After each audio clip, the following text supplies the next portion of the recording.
Officer Jason Reed thought it was just another welfare check. But when his K-9 partner, Leo, stopped cold in front of a plain bedroom wall and started barking like someone was trapped inside, Jason did something he'd never done in 12 years on the force. He stepped back. Because walls don't echo. Unless they're hiding something. And this one? Was hiding a secret 9 years old, and still bleeding. Officer Jason Reed had done hundreds of welfare checks in his 12-year career. Most ended with a laugh, a thank you, or an annoyed homeowner in a bathrobe. But this one felt different. The call came in around 11:30 a.m.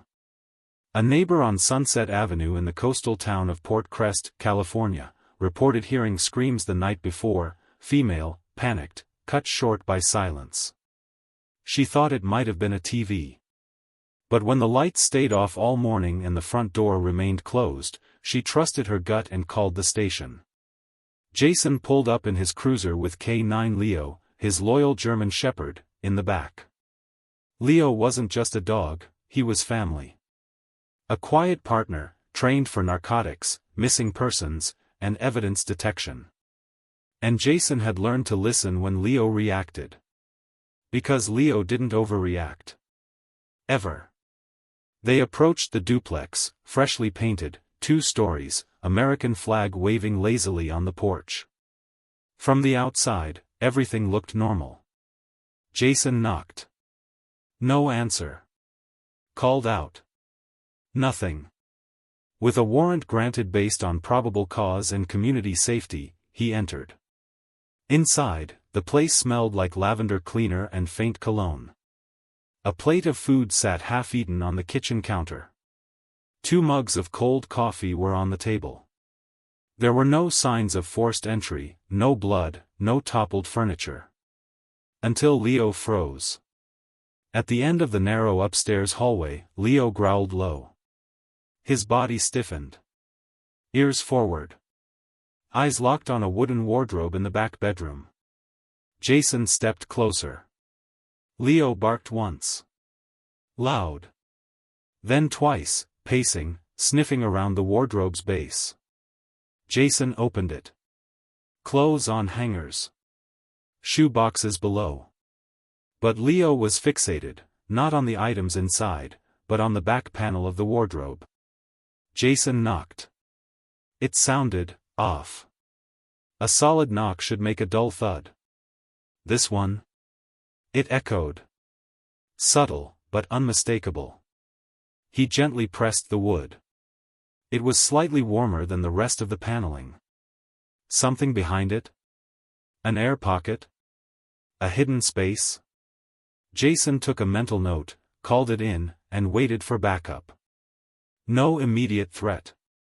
No visible victim. Without more probable cause, he couldn't tear into someone's property, yet. But Leo wouldn't stop pacing. Wouldn't stop looking back at the wall. That night, something about it gnawed at Jason's gut. He poured a drink and sat at his desk, pulling property history. The duplex had changed tenants a few times, standard stuff. Then he scrolled further.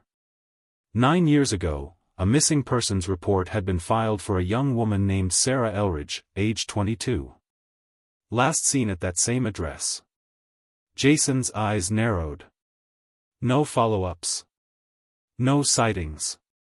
Just, vanished. Her boyfriend at the time, a Mark Rowan, had filed the report, claiming she left in the night after an argument. Left all her belongings behind. Case went cold.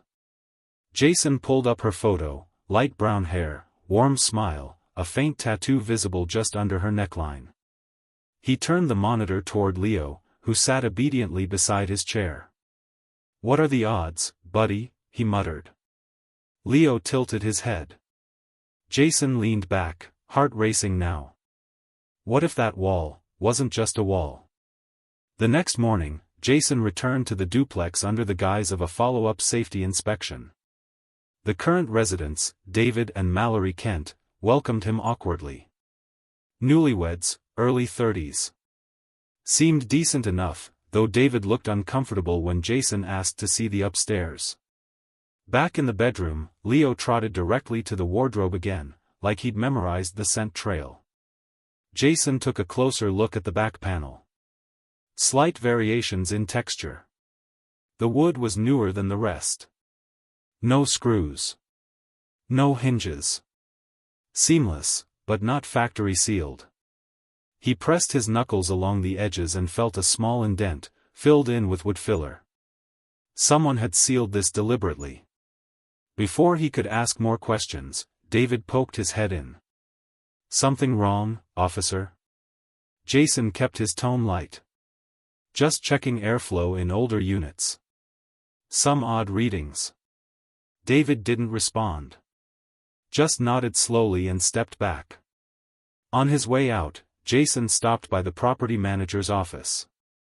A grizzled guy named Lyle, late 60s, told him the building had been remodeled a few times, mostly cosmetic. "Anything structural?" Jason asked. Lyle rubbed his jaw. "Funny thing. That back bedroom in Unit B? I remember a contractor saying the wall measurements didn't quite line up during one of the remodels. Like someone added an inch or two where there shouldn't have been one."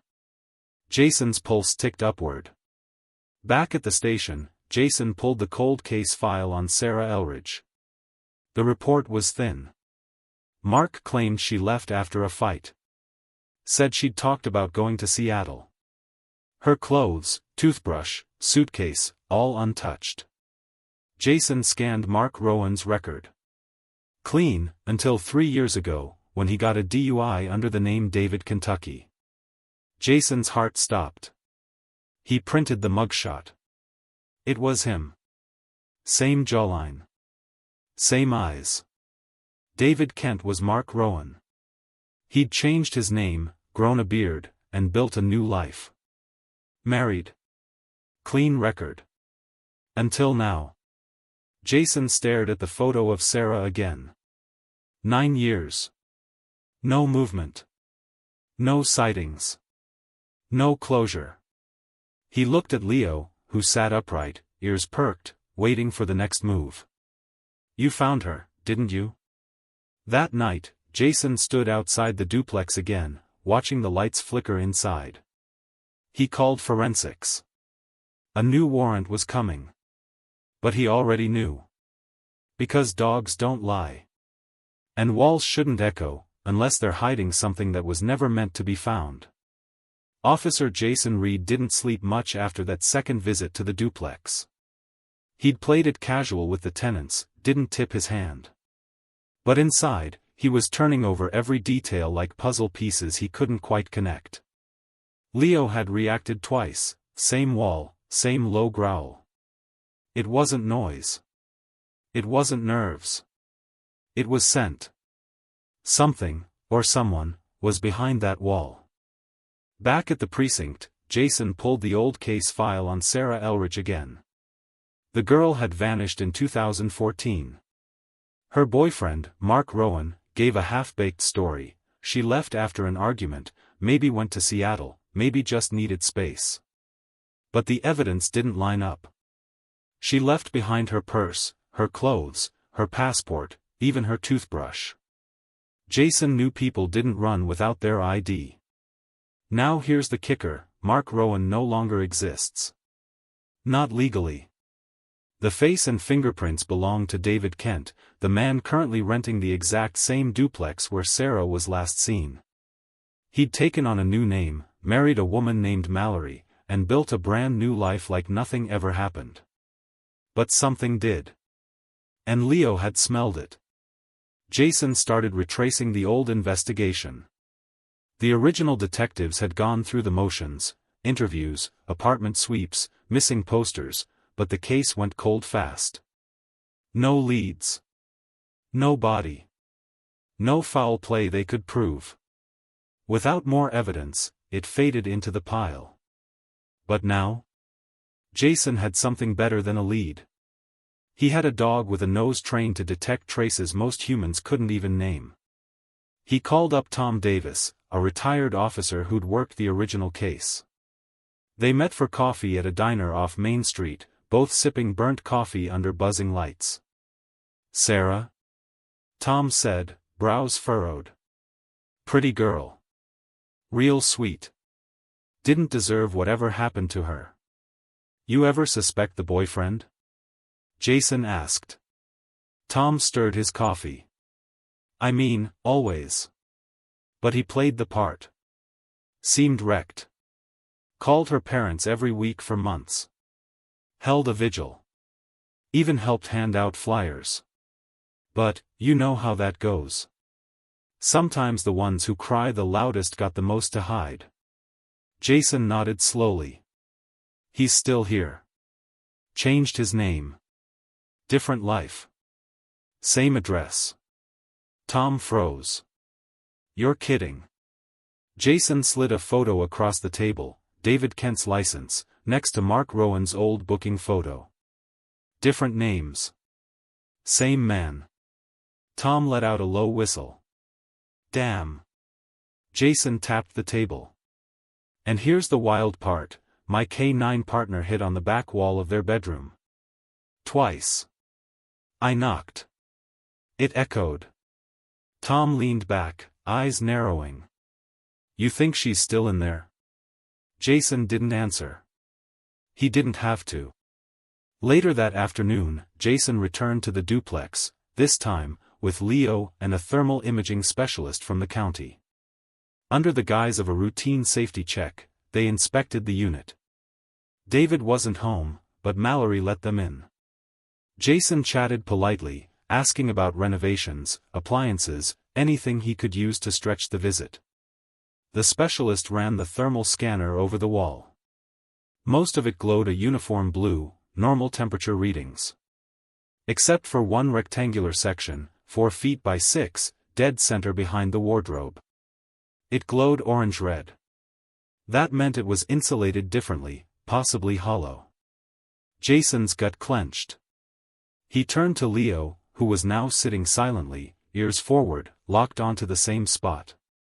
Mallory, oblivious, offered coffee. Jason declined and asked if they could come back the next day with a building inspector, citing a potential structural flaw. She agreed. But Jason didn't plan on waiting. That night, back at the station, Jason dug deeper into David Kent's background. Nothing alarming, clean record under the new name. But as he pulled phone logs, something stood out. 9 years ago, the day Sarah vanished, Mark, now David, made 2 calls from a burner phone to a known construction supplier in San Diego. He also withdrew $900 in cash that same afternoon. Jason ran the address through department archives. The supplier had sold cement, drywall, and framing materials that week, to a man who paid in cash and used no name. He pulled building permits.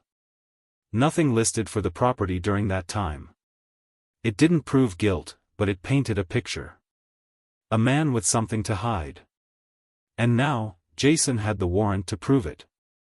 At 6:45 a.m., Jason pulled up in front of the duplex. Backup arrived 5 minutes later. The sun was just rising, casting long shadows across the lawn. Jason gave the signal. Leo stood tall beside him, alert and focused. They knocked. David answered, bleary-eyed, wearing a flannel and jeans. Jason showed the warrant. "We need to check the back bedroom." David's face paled. Mallory appeared behind him, confused. "What's going on?" Jason didn't answer. He moved quickly, Leo leading the way. The team entered the bedroom and immediately began clearing the wardrobe. Jason pointed at the thermal anomaly spot. The forensic tech started removing drywall, gently, carefully. Dust filled the air. After about 15 minutes of silence and scraping, someone whispered, "I've got something." The room went still. They pulled back another sheet of drywall to reveal a wooden panel, slightly warped from time. Jason's heart hammered in his chest. Leo let out a low whine. The panel was pried off. Behind it was a sealed box, roughly the size of a small coffin. It had no markings, just nails, wood glue, and a faint smell that immediately turned stomachs. The air in the room changed. It got heavy. Jason stepped forward as the box was carefully opened. Inside were human remains. Wrapped in old sheets. Surrounded by lime powder. A necklace glinted among the bones. Jason swallowed hard. It matched the one in Sarah Elridge's missing persons photo.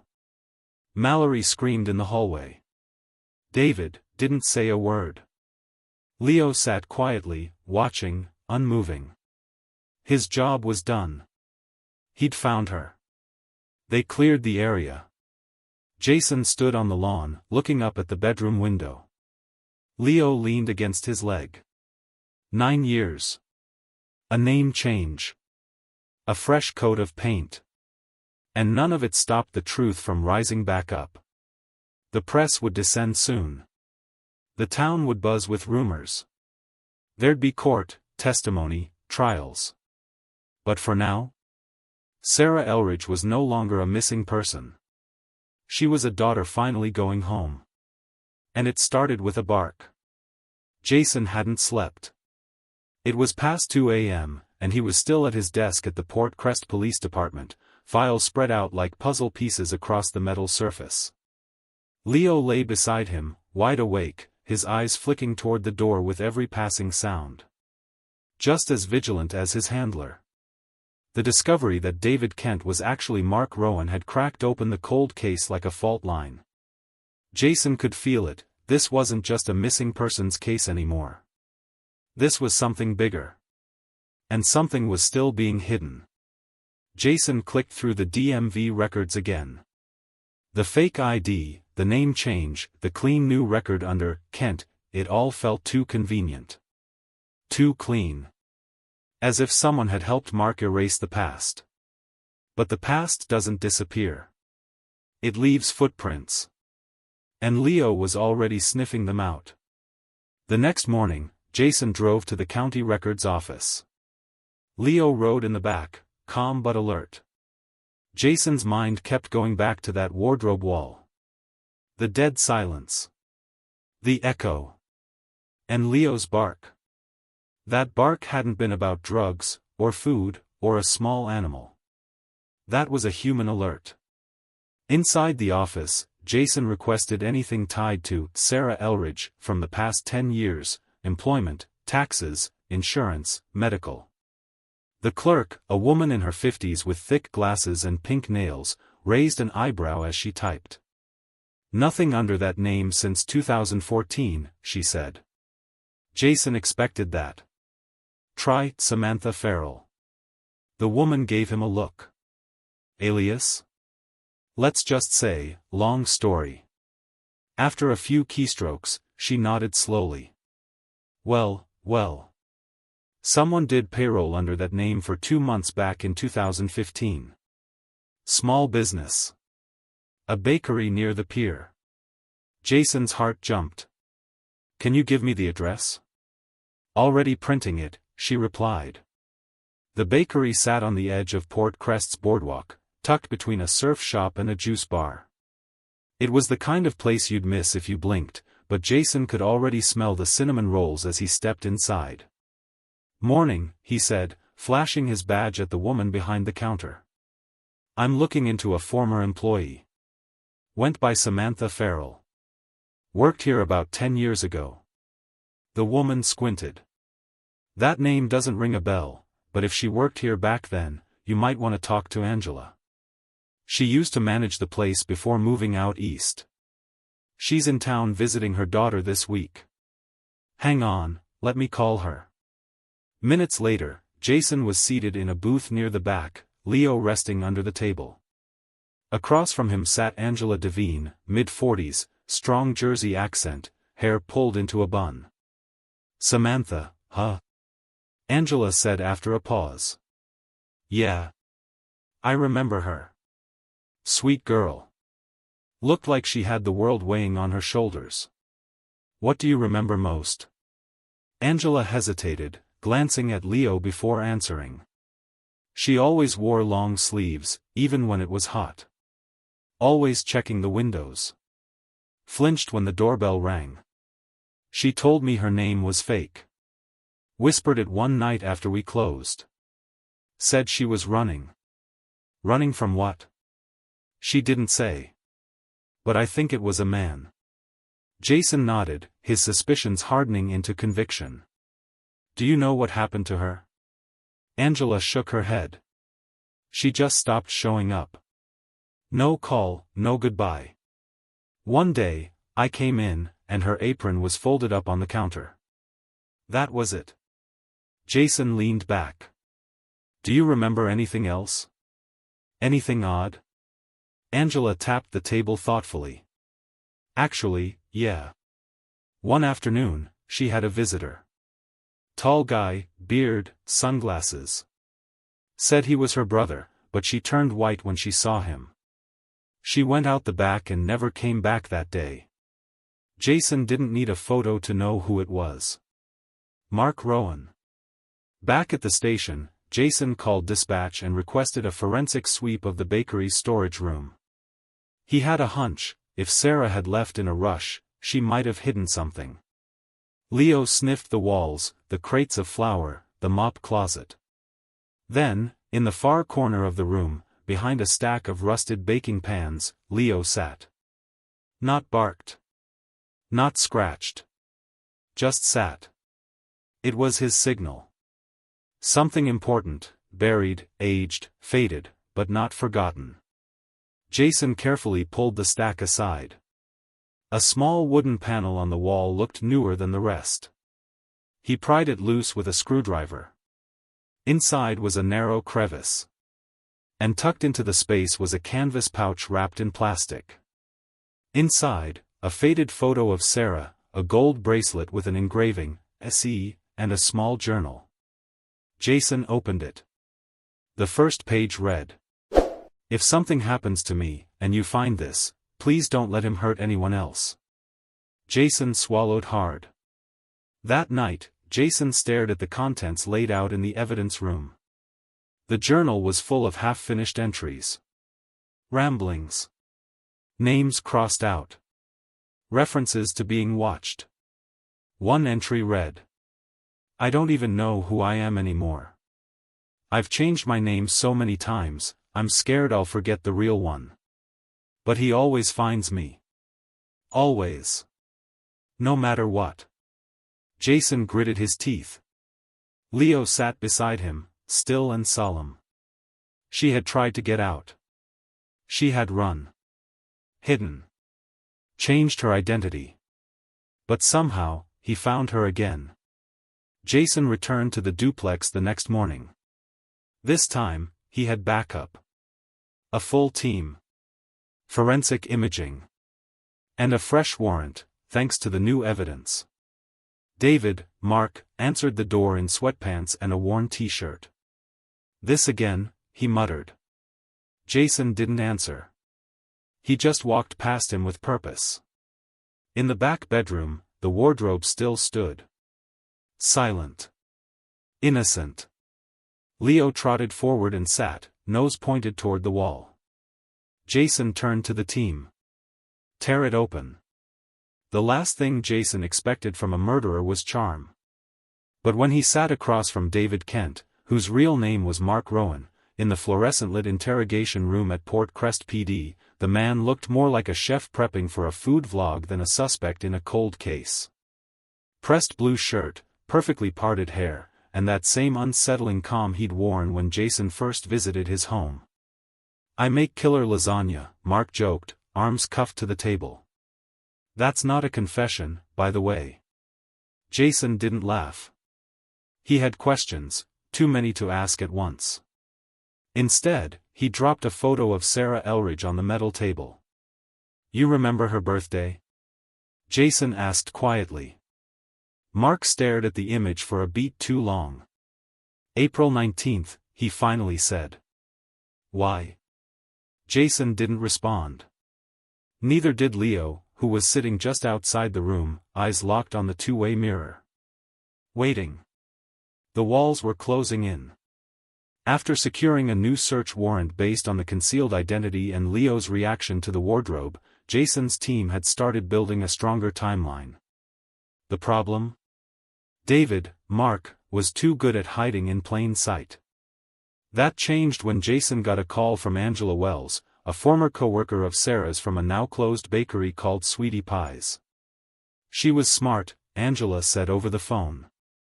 Kept to herself mostly, but she smiled when she talked about her dog, and that boyfriend.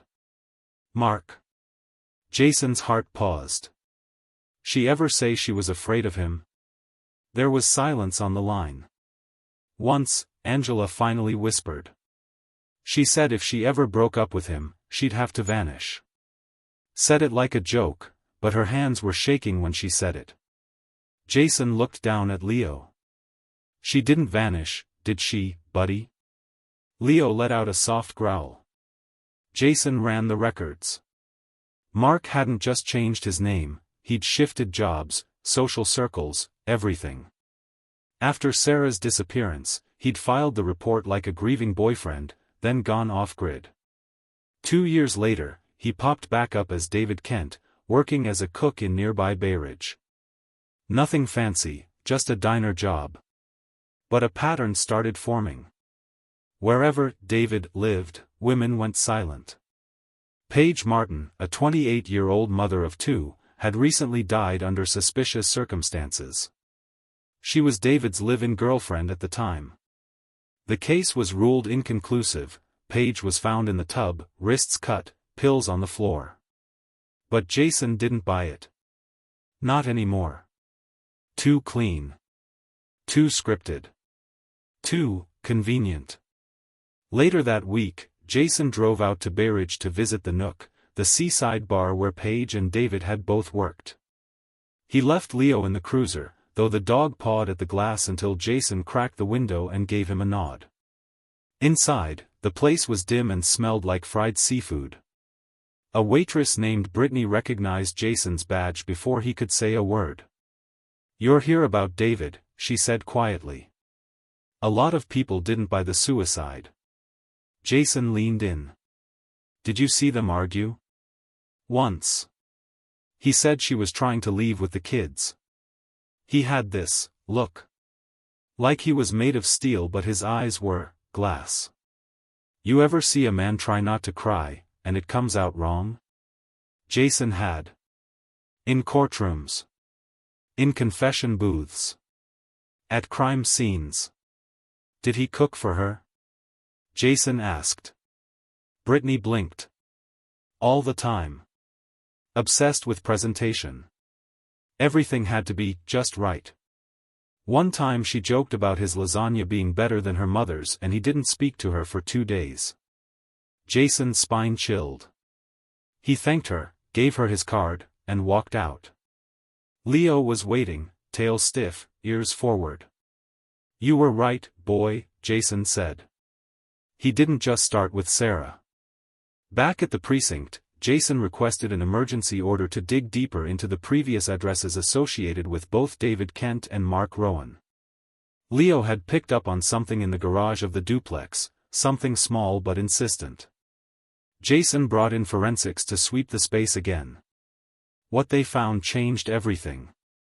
Behind a loose wall panel near the water heater, buried beneath cleaning supplies, they discovered a blood-stained bucket, perfectly scrubbed but still detectable with luminol. There were traces of a woman's DNA, but not Sarah's. It belonged to Paige Martin. Jason was stunned. Leo wasn't. The following morning, Jason sat down with Elena Martin, Paige's older sister. She clutched a tissue the whole time and kept whispering how the police hadn't listened the first time. He isolated her, Elena said. Took her off social media, made her feel like he was the only one who cared. Did she ever say she wanted to leave? Every time I saw her, Elena said. She was trying to save up money in secret. I think he found out. Jason clenched his jaw. Everything was lining up: abuse, isolation, control, disappearance. Repeat. But this time, they had Leo. And Leo didn't care about charm. He cared about truth. 2 days later, Jason returned to the duplex with Leo. He walked slowly through the place, letting Leo lead. The dog stopped near the laundry closet. Jason raised a brow. What now? Leo pawed gently at the floor vent. Jason crouched, unscrewed the grate, and inside, wedged between insulation and ductwork, was a rusted knife wrapped in plastic. It wasn't just any knife. It matched the set that had once belonged to Paige Martin. Back at the precinct, Jason placed the knife into evidence. He stared at the board where both women's photos now hung. Sarah and Paige. 2 different lives. 2 different towns. 1 man. Mark Rowan. He walked past the board and into the hallway where Leo sat, still as a statue, eyes sharp. Jason gave him a small nod. We're getting close. Leo blinked once. And for the first time in days, Jason allowed himself to believe it. They were going to uncover everything. 1 brick at a time. The morning air in Port Crest carried a weight it hadn't the day before. Officer Jason Reed leaned on the hood of his cruiser, watching as the crime scene techs unloaded their gear. Leo sat beside him, unusually still, alert, but focused. After weeks of chasing paperwork, warrants, and ghosts, Jason finally had legal access to return to the duplex on Sunset Avenue. This time, not for a wellness check. Not for a quiet chat. But to search for a body. He didn't say that out loud. But everyone there knew. Wardrobe wall, Jason told the lead forensic tech. Upstairs. Rear bedroom. There's something behind it. My K9s hit on it twice. The team nodded, carried in imaging equipment, thermal scanners, and a portable X-ray wall scanner. It was time to test what instincts, and Leo, had already screamed. Inside, the air was tight and stale. David and Mallory Kent, now confirmed to be aliases for Mark Rowan and his wife, were nowhere to be found. After Jason's confrontation with David 2 nights ago, they'd skipped town. The sheriff's department had an APB out, but Jason knew the truth: Mark Rowan was running. Upstairs, the team got to work. Leo immediately positioned himself at the wardrobe again, his snout close to the floorboard. No barking this time. Just a low, steady growl. Still getting a reaction, Jason confirmed. One of the techs placed a handheld thermal device on the wall. After a few seconds, he turned to Jason. There's a temperature variance across the lower 2 panels. About 6 degrees cooler than the surrounding wood. Jason nodded. That's your cavity. Another tech swept over the panel with the portable X-ray scanner. A few seconds later, he stepped back and exhaled sharply. Buckle up. We've got dense mass in a confined chamber. Maybe 2 by 5 feet.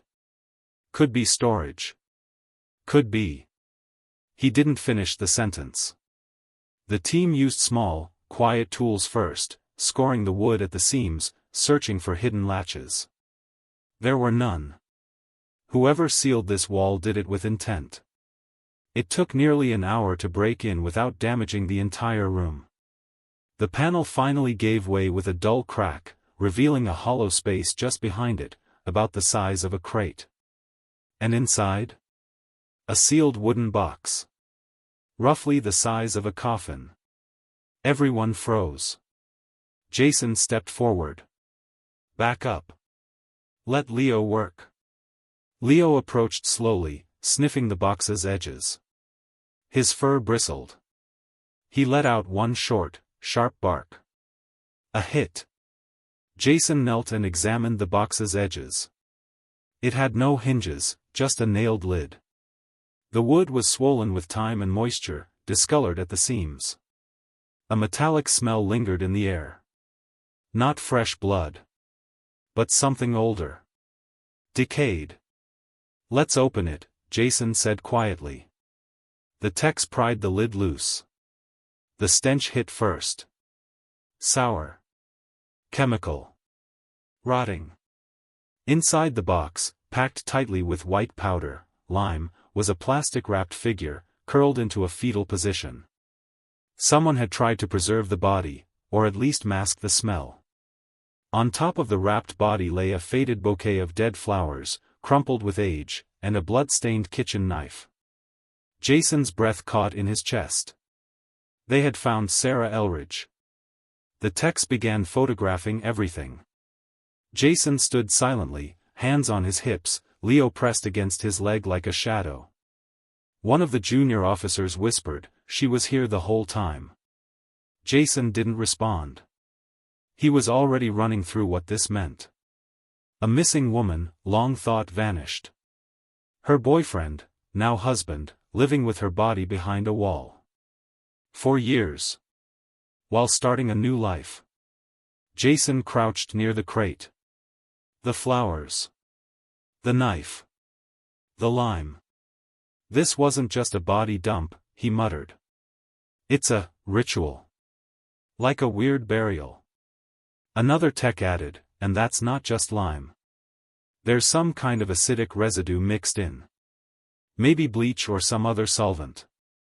Looks like he tried to break the body down chemically, then changed his mind. Jason stood up. No, he said. He didn't change his mind. He panicked. He had help, or he got advice from someone who knew how to hide bodies. He looked at Leo. And we're gonna find out who. Back at the station, the remains were sent to the county forensic lab. Initial dental records confirmed what Jason already knew: Sarah had never left Port Crest. She had been dead the whole time, just a few feet away from new tenants, birthday dinners, and holiday mornings. Jason stared at the evidence board in the conference room. He added a new photo, the sealed crate. Then another, the knife. Then Sarah's photo. Smiling. Full of life. Now it's murder, his captain said grimly. And with Rowan on the run, it's a manhunt too. Jason nodded. We're going to find him. But I think this goes deeper. The captain raised a brow. I think he didn't do this alone. Jason pointed at the construction report from 2014. The wall had been rebuilt days after Sarah vanished. The job was too clean. Too professional. And Mark Rowan wasn't exactly handy. I think someone helped him seal that wall. Someone who knew what was inside. The captain crossed his arms. You're thinking an accomplice? Jason looked at Leo, who was sleeping curled up in the corner. I'm thinking we're only scratching the surface. Later that evening, Jason drove to Sarah's mother's house. The porch light was still on when he arrived. She answered before he knocked. She knew. He didn't say anything at first. Just handed her the confirmation papers. Her knees gave out, and Jason caught her before she hit the floor. For a long time, they sat in silence on the porch steps. Jason didn't talk. He didn't have to. Leo laid at her feet, resting his head on her shoe. She reached down and stroked Leo's fur with a trembling hand. He found her, didn't he? She whispered. Jason nodded. Yeah. He never stopped trying. The room was silent, but the weight of the truth pressed like a storm cloud against the drywall. The crate had been opened. The lime had been cleared. And Sarah Elridge was no longer missing.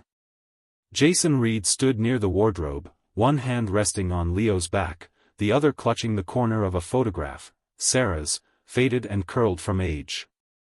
Her face stared back with the same warm smile from the missing persons poster now yellowed with time. The forensic team sealed the crate and wheeled it out with grim efficiency. But Jason's thoughts were already racing ahead. He wasn't buying the story Marcus, or David, or whatever name he was using, was about to spin. At the precinct, Marcus sat in the cold interview room, hands cuffed, his posture loose in the way only guilty men trying to look relaxed ever managed. Jason entered quietly and placed the photo of Sarah on the table between them. Marcus stared at it. Blinked. Then finally said, "I didn't kill her." Jason didn't respond. He pulled up a chair, sat down across from him, and waited. "She died because of them," Marcus said. "The people I owed money to. The kind you don't run from. You can't even whisper their names." Jason leaned back in his chair. "Them who?" "I told her not to borrow from them. But she said it was only 25 grand. Said she'd pay it back in a few months. She wanted to open a coffee shop, something of her own. I supported her. We were in it together."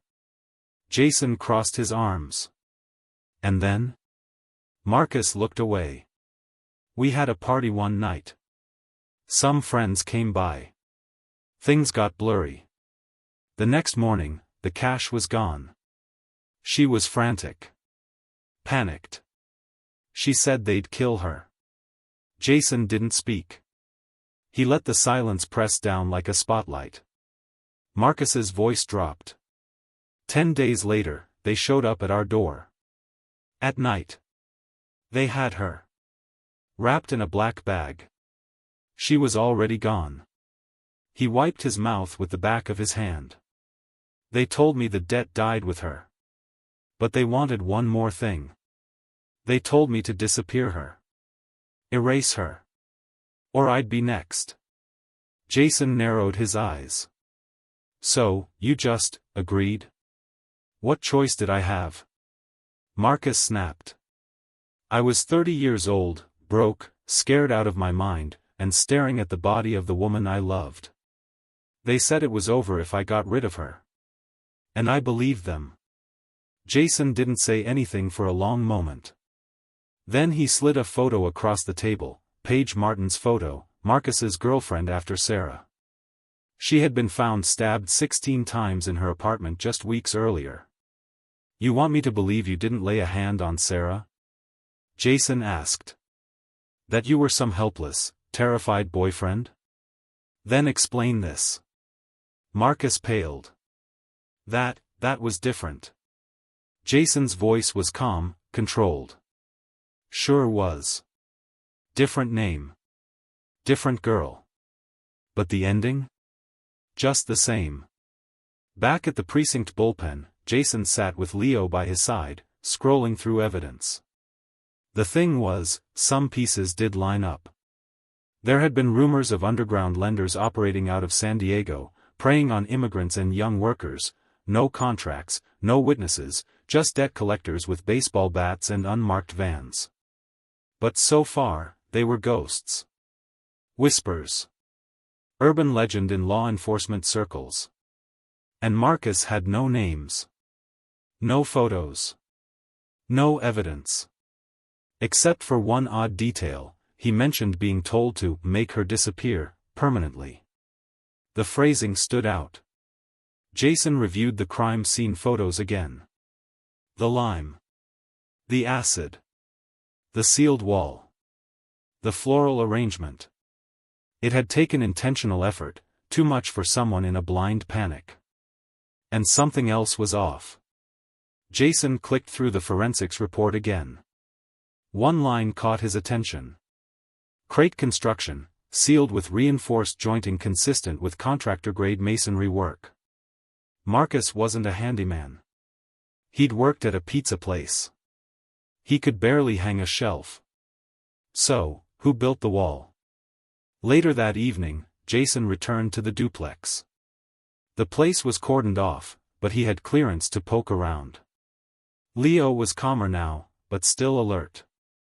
Jason walked through the house slowly, scanning every detail like he was seeing it for the first time. He paused in the kitchen and looked at the tiled wall adjacent to the wardrobe. There was something odd about the grout lines. Uneven in a way a trained mason would never allow. "Leo," he said softly. Leo padded forward, nose working the baseboards. Jason crouched down and ran a finger along a faint seam in the paint. The wall had been rebuilt. Not patched. Not repaired. Rebuilt. Jason pulled up the records again, there'd been a permit filed in 2014 for minor interior repair at the address, authorized to a subcontractor named Antonio Rizzi. Jason's heart kicked up. He'd seen that name before, in an old note buried in the original case file. A Tony, who used to do side jobs for Marcus. Jason made a call. 2 days later, Jason sat across from Antonio Rizzi at a cafe outside of town. The man was in his 50s now, hair graying at the temples, fingers stained with concrete dust. At first, Antonio said he didn't remember much. Until Jason slid the photo of the crate across the table. Antonio stared at it for a long moment. Then let out a slow breath. "I didn't know," he said. "I didn't know what was inside." "You built the wall?" Jason asked. "Yeah," he said. "Mark called me, said he had a weird leak and wanted to seal off a section behind the wardrobe. Said it was for soundproofing." Jason said nothing. Antonio shook his head. "When I came back the next day, there was this big black bag against the wall. I asked him what it was. He told me, 'Don't ask questions.'" Jason's voice dropped. "Why didn't you say anything?" Antonio looked away. "I didn't want to be involved. I figured it was drugs. Guns. Not." He didn't finish the sentence. That night, Jason sat in his cruiser, the windows rolled down, the salty breeze blowing in from the Pacific. Leo was in the back, head resting between his paws. They had a body. A timeline. A witness. A motive. But not the full truth. Because Marcus had lied too well, too long. And Jason had the sinking feeling this wasn't over. He looked at Leo through the rearview mirror. "You led me here," he said. "But what if we're only halfway through?" Leo lifted his head. Outside, somewhere in Port Crest, a storm was brewing. And someone still had secrets to bury. The forensics team moved carefully, one gloved hand at a time, as they pulled the wooden crate from the hidden cavity behind the wardrobe. Jason stood beside Leo, his K9 partner, who sat still but alert, eyes locked on the scene as if he already knew what was inside. The crate was sealed tight. Duct tape. Nails. Lime powder seeped through the cracks. When they finally pried it open, the odor hit everyone like a punch to the gut. Inside was the body of Sarah Elridge, wrapped in a black plastic tarp, a faded bouquet of lilies resting across her chest, and a kitchen knife, stained with rust and what was later confirmed as dried blood, lay on her stomach. 9 years. She'd been right there. Just behind that wall. Through tenants, remodels, and holidays, no one knew. Except Leo. Jason knelt beside his dog and placed a steady hand on his back. "Good boy," he whispered. "You brought her home." At the station, Mark Rowan, still going by the alias David Kent, sat in a holding cell, hands cuffed, face expressionless. He'd finally broken under pressure after Leo's alert and the forensic discovery. His story shifted with each telling. First, he claimed Sarah had left him and never returned. Then, he said she had died accidentally during a fight and he panicked. Then, the mafia. Now, he said she was murdered by loan sharks, foreign men who brought her lifeless body to his door and demanded silence as payment. But the evidence didn't back it up. Forensics showed the knife came from the couple's own kitchen. The DNA under Sarah's fingernails matched his. And the wall, the craftsmanship of the sealed cavity, matched a second location on record where he'd hidden items from a previous domestic violence case. Jason stared at the photos laid out on the table. It wasn't just about solving a case anymore. It was about giving Sarah a voice after nearly a decade of silence. A surprise twist came days later when a contractor came forward, a man named Vince Romano, who admitted he had helped David Kent patch up a wall years ago in exchange for a few $100 under the table. Romano swore he didn't know what was inside the cavity. "I thought it was drug money," he told investigators. He said, "Don't ask, just finish the job and forget I was ever there." It was enough for accessory to cover up charges, and more importantly, it filled the final gap in the timeline. But there was one last moment Jason couldn't stop replaying. A week after Mark's arrest, Jason returned to the duplex with a demolition team to inspect for any other hidden compartments. The house had been silent since the day the crate was removed. Jason stood in the empty bedroom, hand on Leo's leash. The wardrobe was gone. The wall now exposed. Leo sniffed once, then sat. Still. Quiet. For the first time in that room, he didn't bark. Didn't growl. He just stared. It was over. The trial began months later. The courtroom buzzed with reporters, true crime bloggers, and local residents who still couldn't believe a young woman had been buried in their neighborhood for nearly a decade. Sarah's mother, Margaret Elridge, gave a tearful testimony. Her voice cracked as she described the sleepless nights, the birthdays missed, the unanswered questions. Jason and Leo sat in the gallery. They weren't called to testify, they didn't need to be. The evidence spoke for itself. Mark was convicted of second-degree murder, unlawful concealment of a body, and false reporting. He was sentenced to 48 years to life. Romano received 6 years for obstruction of justice. But no sentence would bring Sarah back. Jason drove to Rosewood Memorial Cemetery on a quiet Sunday morning. He stood alone by Sarah's grave, Leo sitting faithfully beside him. The tombstone was simple, her name, the years, and a line etched deep into the stone. She was never forgotten. Jason knelt and set down a small photo, the same one he'd found in the attic crawlspace, now laminated and framed. "She's home now," he whispered. Leo placed his paw gently on the edge of the stone. It was the first time Jason cried in uniform. Back at the station, a new call came in. Missing person. 18-year-old girl. Last seen leaving a bookstore near the pier. No phone activity. No credit card usage. Jason stood up, clipped Leo's leash, and grabbed his coat. "You ready for another one?" he asked. Leo barked once, sharp and focused. "Let's bring her home, too." Thank you for following this journey with Officer Jason Reed and K9 Leo. This case reminds us that justice doesn't always come quickly, but with persistence, and sometimes with the help of a dog who never gives up, truth finds its way to the surface. Now we want to hear from you. If you had to live in a house where something terrible once happened, would you stay? Or would you leave without looking back? Let us know your thoughts in the comments below.